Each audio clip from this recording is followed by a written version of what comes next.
Okay, પ્રક્ષિપ્ત ગતિ અને પ્રક્ષિપ્ત પદાર્થ. બરાબર. આપણે જે આ ચેપ્ટર છે સમતલમાં ગતિ, એ સમતલમાં ગતિનો છેલ્લેથી બીજો ટોપિક. બરાબર. આના પછી આપણો એક ટોપિક બાકી રહેશે, નિયમિત વર્તુળમય ગતિ. બરાબર. એકચ્યુઅલી આપણે બીજા ચેપ્ટરમાં એની થોડી ઘણી ચર્ચા કરેલી છે, નિયમિત વર્તુળમય ગતિની. બરાબર. આ પણ છે ને ગતિનો એક પેટા પ્રકાર છે, પ્રક્ષિપ્ત ગતિ. બરાબર. અને બીજી ગતિ આના પછી જે આપણે ચર્ચા કરવાના છે એ નિયમિત વર્તુળમય ગતિ છે. બરાબર. તો નિયમિત વર્તુળમય ગતિમાં આપણે કેન્દ્રગામી બળ અને કેન્દ્ર ત્યાગી બળની ચર્ચા કરીશું. દાખલા તરીકે તમે કોઈ ટર્ન લો છો, બરાબર, આ રીતે તમે વર્તુળાકાર માર્ગે ફરો છો, તો જાણે તમે વર્તુળના કેન્દ્ર તરફ તમે ખેંચાતા હોય એવો તમને અનુભવ થાય, અથવા તો અમુક વાર એવો અનુભવ થાય કે તમે એ જે સર્કલમાં તમે ગતિ કરો છો એ સર્કલની બહાર જાણે ફેંકાઈ જવાના હોય એવો અનુભવ થાય. બરાબર. તો તમને જે એ વર્તુળની અંદર કેન્દ્ર તરફ ખેંચતું જે બળ છે એને આપણે કહીશું કેન્દ્રગામી બળ, અને તમને વર્તુળના કેન્દ્રથી દૂર લઈ જતું જે બળ છે એને આપણે કહીશું કેન્દ્ર ત્યાગી બળ. બરાબર. તો એ વાત આપણે આના પછી જોવાની છે. આજે આપણે બહુ મહત્વનો ટોપિક એવો પ્રક્ષિપ્ત ગતિ. બરાબર. એને ઇંગ્લિશમાં કહેવાય પ્રોજેક્ટાઇલ મોશન. તો એ આપણે જોવાનો છે.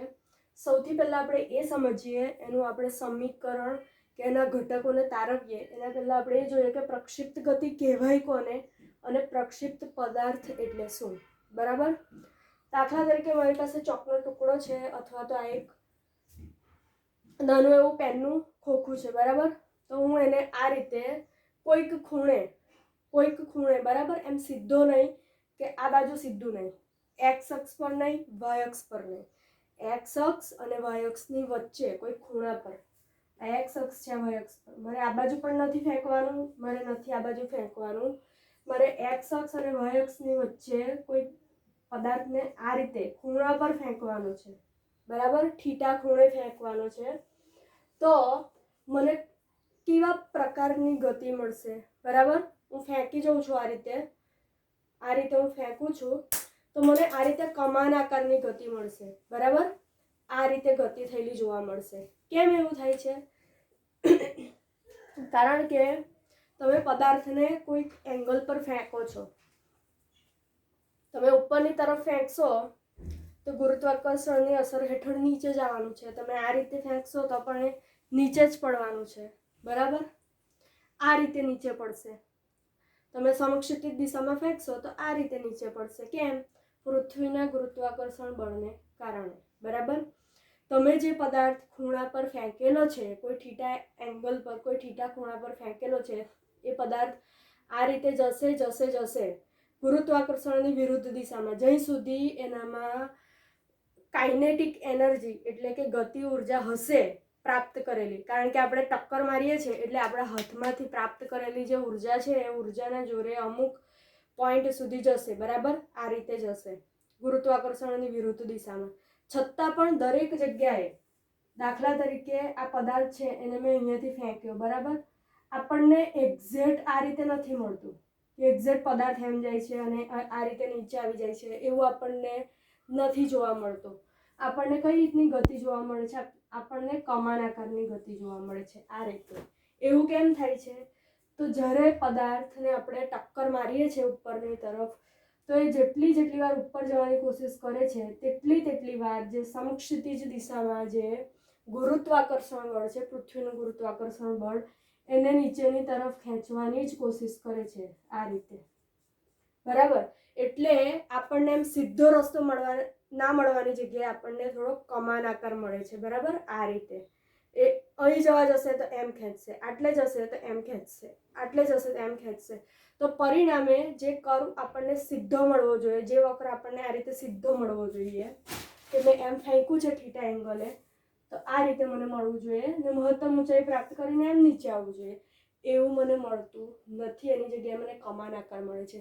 કારણ કે દરેક બિંદુએ જેમ જેમ એ ઉપર જવાની કોશિશ કરે છે, હવે ઉપર જવાની કોશિશ એક જ બળના લીધે કરશે. આપણે હાથથી જે ટક્કર મારી આંગળીથી, એ આંગળીના જોરે એ ઉપર જવાની કોશિશ કરશે.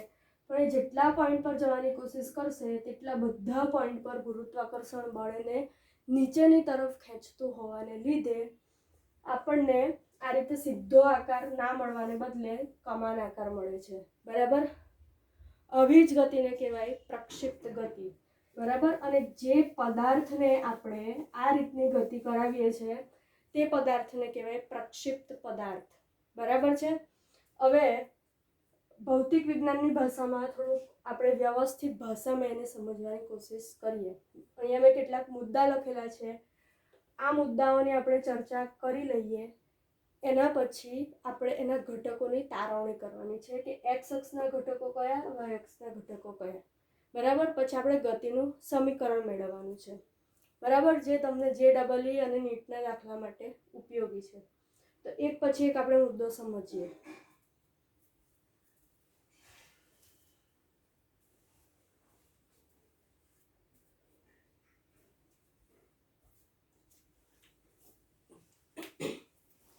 ઓકે. તો પહેલો મુદ્દો એવો છે કે જ્યારે કોઈ પદાર્થને પૃથ્વીના ગુરુત્વાકર્ષી ક્ષેત્રમાં, આપણે જે પણ કામ કરવાના છે પૃથ્વીના ગુરુત્વાકર્ષી ક્ષેત્રમાં જ કરવાના છે, સમક્ષિતિજ સાથે એટલે કે આ બરાબર એક્સ અક્ષ સાથે અમુક કોણે ફેંકવામાં આવે એટલે કે અમુક ખૂણે ફેંકવામાં આવે છે ત્યારે તે નિયમિત સમક્ષિતિજ વેગ અને નિયમિત ઉર્ધ્વ પ્રવેગ સાથે ગતિ કરે છે. નિયમિત સમક્ષિતિજ વેગ અને નિયમિત ઉર્ધ્વ પ્રવેગ સાથે ગતિ કરે છે. બરાબર. જો એનો વેગ નહીં બદલાય. બરાબર છે. મતલબ એનો વેગ કેવો રહેશે? નિયમિત સમક્ષિતિજ વેગ. સમક્ષિતિજ સાથેનો એનો જે વેગ છે, જો હવે આ ગતિ એવી ગતિ છે ને પ્રક્ષિપ્ત ગતિ કે એને બે ભાગમાં વહેંચવી જ પડે. બરાબર. તમે આકૃતિમાં ધ્યાનથી જુઓ તો તમને આ ગતિ પથ બતાવેલો છે. જુઓ આ ગતિ પથ. બરાબર. આ એનો વેગ સદિશ, એને આપણે v0 કહીશું. બરાબર. આ એક્સ અક્ષ, આ વાય અક્ષ. હવે એક્સ અક્ષ અને વાય અક્ષનો પરિણામી સદિશ કઈ મળે? બરાબર વચ્ચેથી v0. બરાબર. તો આ જે ગતિ છે એ ગતિનો જે સ્પર્શક છે એ શું થશે? એ આપણો થશે પરિણામી વેગ. બરાબર. v0. આ એને જે સ્પર્શક દોરેલો છે એ આપણો પરિણામી વેગ v0 થશે. બરાબર. હવે આ ગતિ છે ને બે ભાગમાં આપણે સમજી શકીએ. સમક્ષિતિજ સાથે એટલે કે એક્સ અક્ષ સાથેના ઘટક અને વાય અક્ષ સાથેના ઘટક. બરાબર. અને શિરોલંબ ઘટક કહેવાય અને આને સમક્ષિતિજ ઘટક કહેવાય. બરાબર. આ હોરિઝોન્ટલ અને આ વર્ટિકલ ઇંગ્લિશમાં કહીએ તો આ શિરોલંબ દિશા કહેવાય, ઉપર નીચે, અને આગળ પાછળ એ સમક્ષિતિજ દિશા કહેવાય. તો સમક્ષિતિજ સાથે કયો ઘટક અને શિરોલંબ સાથે કયો ઘટક બનાવે છે? બરાબર.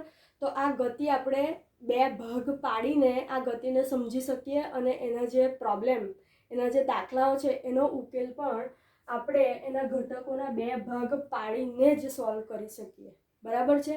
તો આ બે ભાગમાં થતી ગતિ છે. બરાબર છે.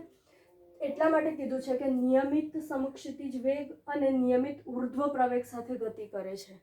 બરાબર. નિયમિત સમક્ષિતિજ વેગ કેવો રહે છે? નિયમિત રહે છે, કોન્સ્ટન્ટ. બરાબર.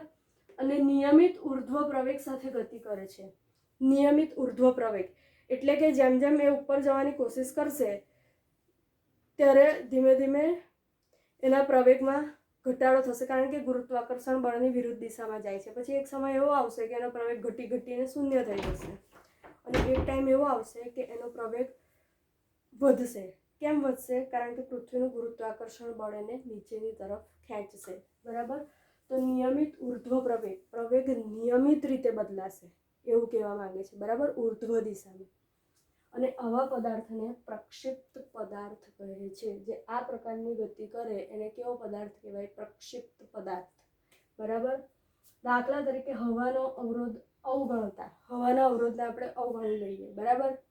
હવે હવાના અવરોધને આપણે ગણીશું તો આપણી પાસે બહુ બધું, કારણ કે હવા પણ કોઈ વસ્તુને ધકેલે. બરાબર.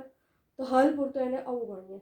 ખાલી એટલું જ આપણે મગજમાં રાખીએ કે હું પગથી કિક મારું છું ફૂટબોલને અને બોલ અમુક ખૂણે ઉછળે છે અને આ રીતે પાછો આવે છે કમાન આકારે.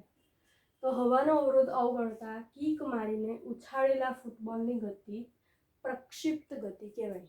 તમે ક્રિકેટનો દડો પણ જો આ રીતે ફેંકો તો એ પણ પ્રક્ષિપ્ત ગતિનું ઉદાહરણ છે.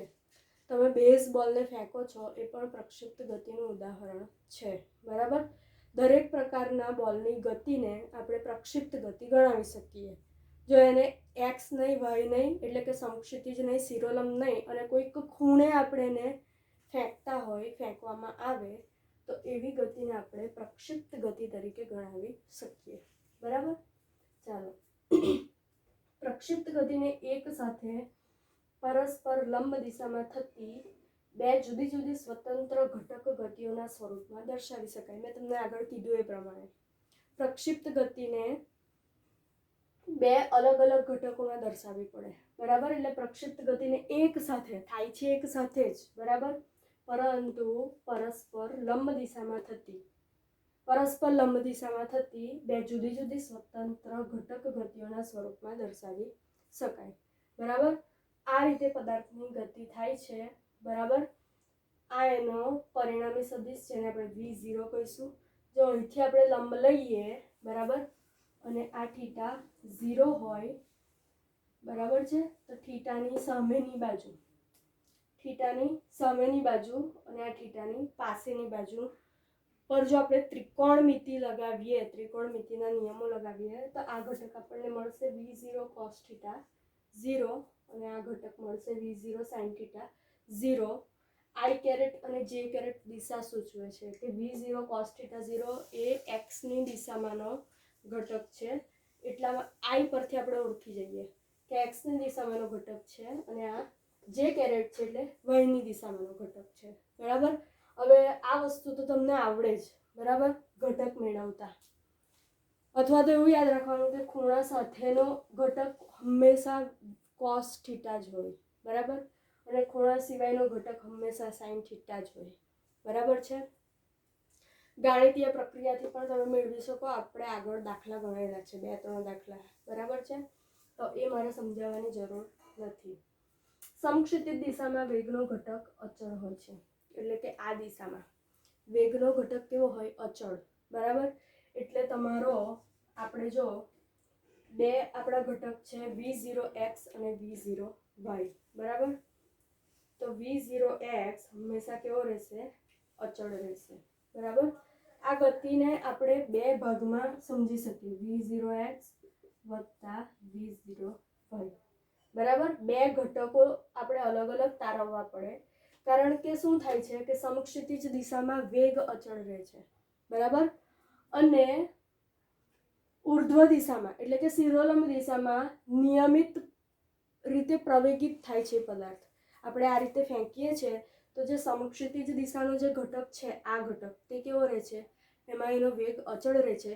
પણ જે વાય દિશા, જે વાય અક્ષ સાથેનો ઘટક છે, એ ઘટકમાં નિયમિત રીતે ઉર્ધ્વ પ્રવેગ ઉત્પન્ન થાય છે. બરાબર. તો આપણે આ ઘટકો છે એ અલગ અલગ શોધવા પડશે. બરાબર. આ નિયમિત વેગીય ગતિ માટે શોધવું પડશે અને નિયમિત પ્રવેગી ગતિ માટે શોધવું પડશે. બરાબર છે. નિયમિત વેગીય ગતિનું સમીકરણ વાપરીને શોધવું પડશે. નિયમિત પ્રવેગી ગતિનું સમીકરણ વાપરીને શોધવું પડશે. બરાબર છે.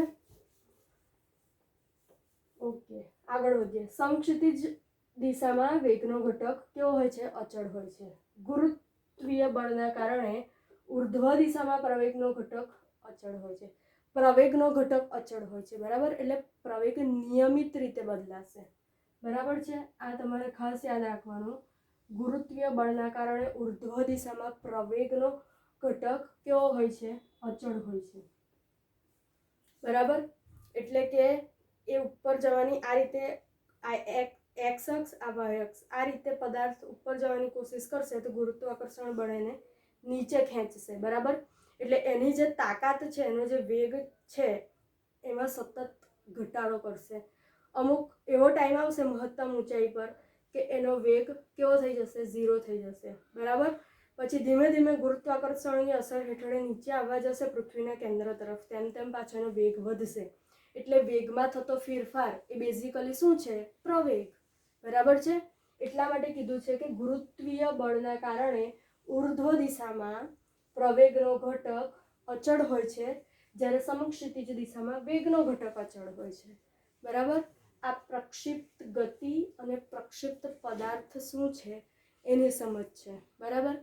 હવે એના સમીકરણ, એના ઘટકો કઈ રીતે મેળવવા એની વિધિ આપણને આપવામાં આવેલી છે. તો આટલું તમે સમજી જાઓ પછી આપણે આગળનું સ્ટાર્ટ કરીએ.